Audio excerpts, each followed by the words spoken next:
Hey everybody, this is Joric. Welcome back. This one is going to be a long video. I apologize up front. I try to make short and sweet and to the point videos. This one's going to be longer because it's going to be talking about buying property or buying an apartment in Portugal. Someone in the comment section a few videos ago had asked about it. So I want to go through the process so that you have an understanding of what you're getting into, good or bad, when you're looking to buy property here. So first things first, if you're looking to come to Portugal, it's a great country, whether you're in the north, middle, south, east, west, there are many great areas to look at. The first thing you're going to need is a NIF, or NIF, as it's pronounced here, your tax ID number, your personal tax ID number, to be able to get the ball rolling.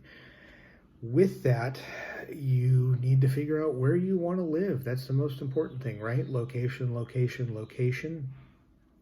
Whether you're up north, Porto, Braga, Guimarães, Douro Valley, great wine area, whether you are in more central area of Tomar, Coimbra, Peniche, Lisboa, Lisbon, where we are at.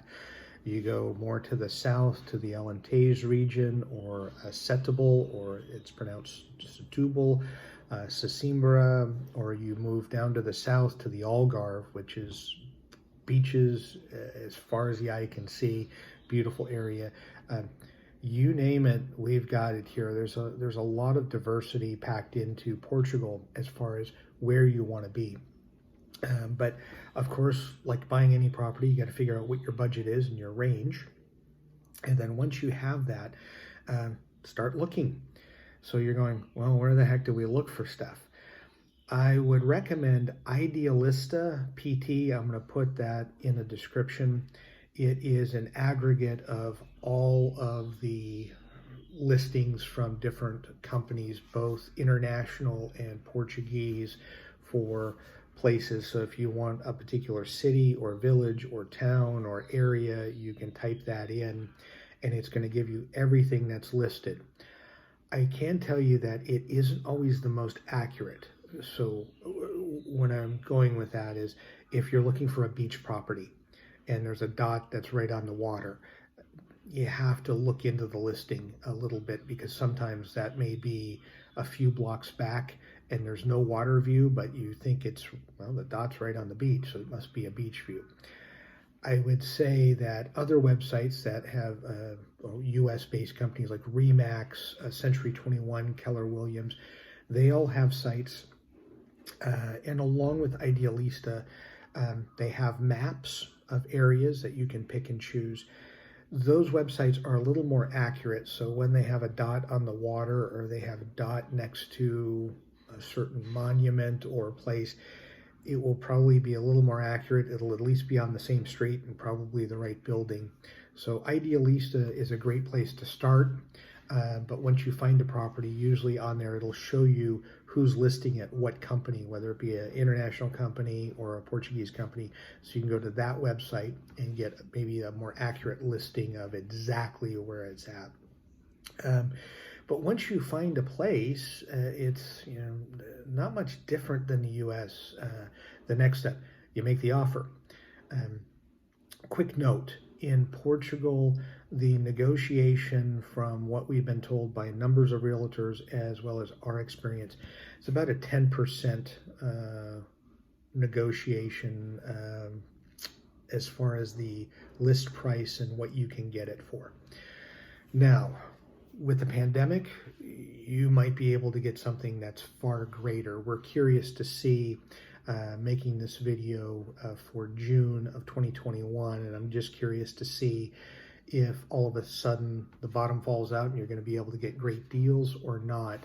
But in a typical non-pandemic world, the negotiation from the buyer standpoint is about 10% off that list price that you can work with.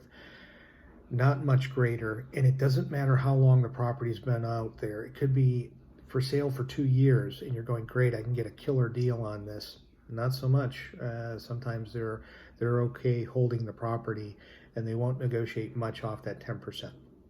So Once you do that, the biggest step, and this is very different than the US, so please keep this in mind, is you sign a deposit agreement. In the US, you would call that escrow. Here, there is no such thing as escrow. You actually pay the deposit to the seller. So in the US, it goes into this escrow account, kind of sits there until closing.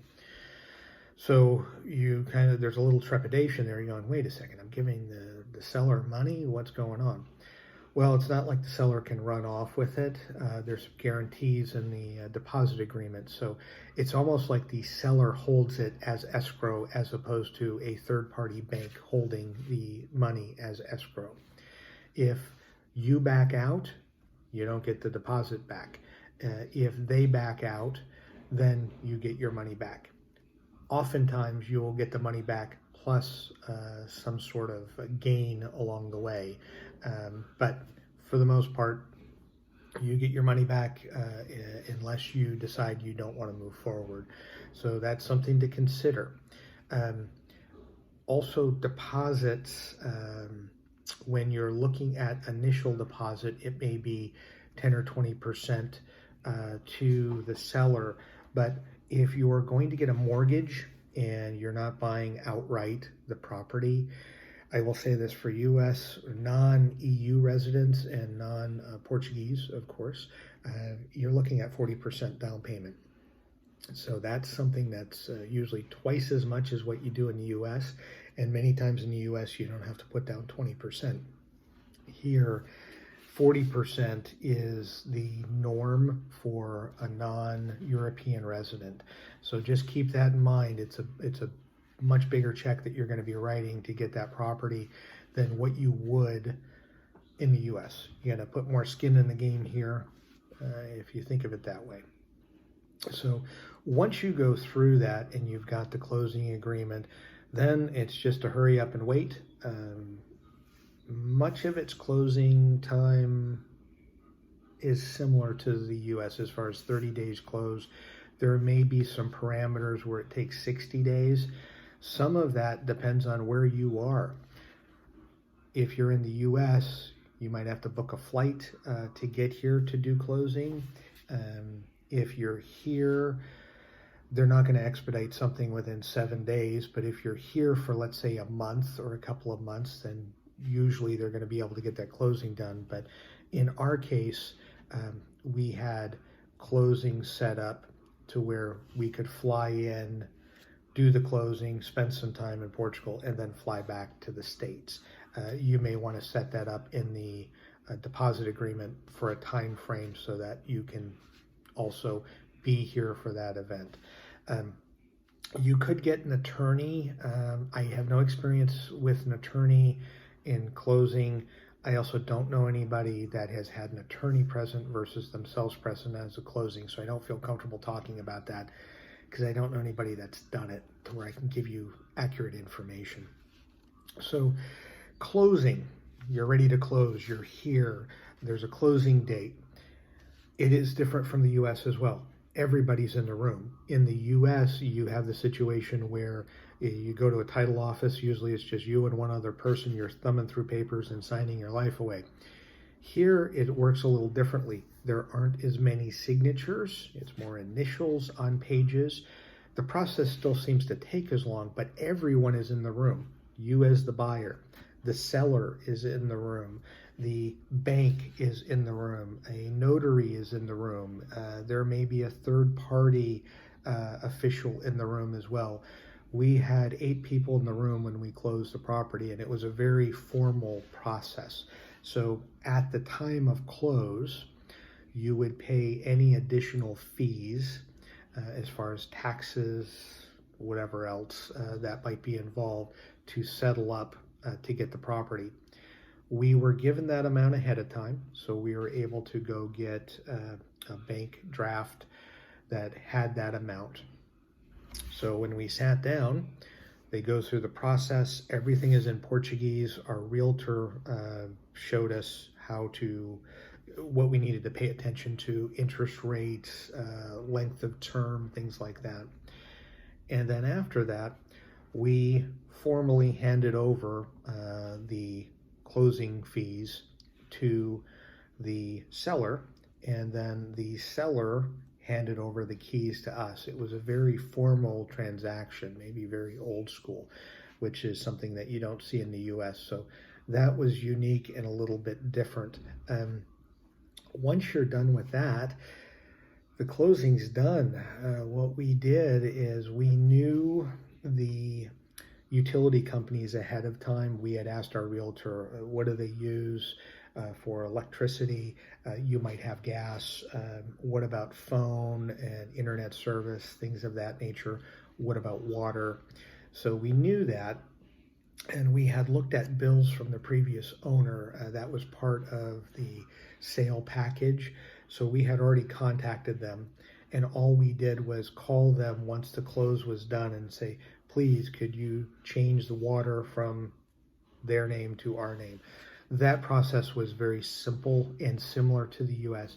The only thing that took longer was the internet, because our phones, internet, cable was all set up through one company, and it took them a few days they actually had to come out to do the service. That took a little longer and was a little bit different, but everything else was the same as far as transferring utilities and getting things in our name. We kept all the documents. We keep them just because there may be times that we need them down the road. We needed them for tax purposes, both in the US as well as in Portugal. And after that, we had our place, we had our apartment.